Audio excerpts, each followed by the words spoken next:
I think we need to talk about something that's difficult for some people. As we look at our heritage, we take our DNA test, we find out, oh, I'm more than just one thing. I'm not just European. Oh, what we're seeing is, oh, there's oppression in our family tree. The higher we climb it, oh, wow. So how exactly am I these two different ethnicities?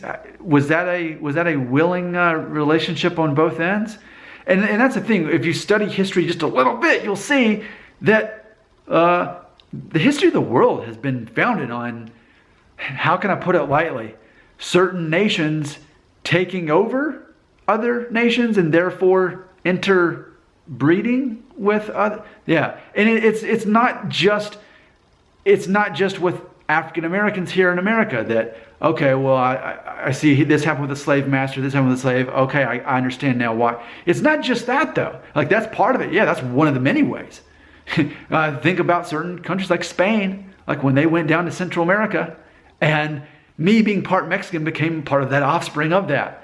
You know, I think for most of us, I feel for most of us, if we were to look at our DNA, we're going to find that a lot of us, we are the result, decades and decades and decades later, the result of less than mutual relations, if I can say that.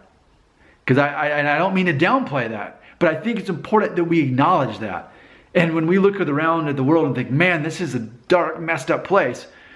Well, for much of the development of the history of the world, that's kind of what developed the world. So it's dark and deep to think about, but ultimately I think it's important for all of us to address that.